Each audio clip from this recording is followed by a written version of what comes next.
अमेरिकी सदर Donald Trump ने मीडिया से की बात। पासदारान इंकलाब के कमांडर मेजर जनरल सुलेमानी की मौत पर की बात। कहा, मुल्क का दिफा बतौर सदर मेरी पहली ड्यूटी है। ट्रंप ने कहा, मेरे ही इशारों पर कासिम सुलेमानी का किया गया कत्ल। कहा, मेरी लीडरशिप में दहशतगर्दों के खिलाफ अमेरिकी पॉलिसी वाज़ेह है।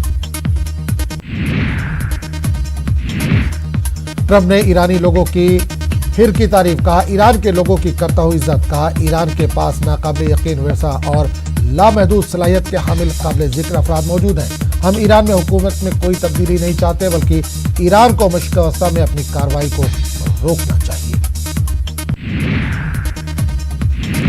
कासिम सुलेमानी की मौत का लिया जाएगा बदला। ईरानी हुकूमत के तर्जुमान आला रबी ने कहा, अमेरिका ने आखिरी लाइन भी अबूर कर दी है और मुस्तकबिल करीब में हम मुनासिब वक्त पर इसका फैसला कुछ जवाब देंगे। ईरान के आला लीडर आयतुल्लाह अली खामनेई ने भी कहा कि इसका बदला जरूर लिया जाएगा। अमेरिका और ईरान के दरमियान प्रॉक्सी वार अब बराह रास्त जंग में बदलने का खदशा। अमेरिकी शहरियों को इराक जल्द अज जल्द छोड़ने की एडवाइजरी।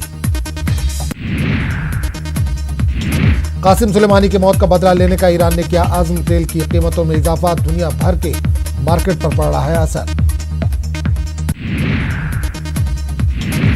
दुनिया भर के सियासी तजियाकारों ने साधा ट्रंप पर निशाना। कहा, अमेरिकी सदर ने आइंदा आम इंतखाबात के पेश नजर अपनी छवि को बेहतर बनाने के लिए ईरान के इस्लामी पासदारान इंकलाब के commander major general Qasem Soleimani का कराया है कत्ल।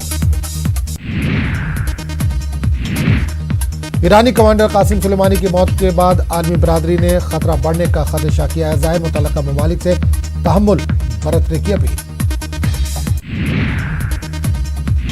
अमेरिकी वज़ीर ख़ारजा माइक पोम्पियो ने बगदाद में अमेरिकी सफारतखाने की हिफाजत पर इराकी पार्लियामेंट के स्पीकर से फोन पर की बात। सफारतखाने की हिफाजत के बारे में रजामंदी की है जाहिर। अमेरिकी सीनेट इंटेलिजेंस के खास मेंबर ने कहा कि अमेरिका को ईरानी जवाब के लिए रहना चाहिए तैयार। ये वक्त बताएगा, मगर ये वाज़ेह है कि ईरान बहुत जल्द हमला करेगा। सीनेटर मार्क वार्नर ने कहा कि मुझे समझ में नहीं आता कि ट्रंप इंतजामिया ने इसके नतायज के बारे में सोचा भी है या नहीं। ट्रंप ने जो भी किया है बहुत ही बेवकूफ़ाना हरकत की है। हिज़्बुल्लाह का बयान। कहा, खित्ते में अमेरिका और इसराइल तकब्बुर के खात्मे का हो गया आगाज। इसराइल ने भी अपनी सरहद पर लगाई चौकसी, अलर्ट किया जारी।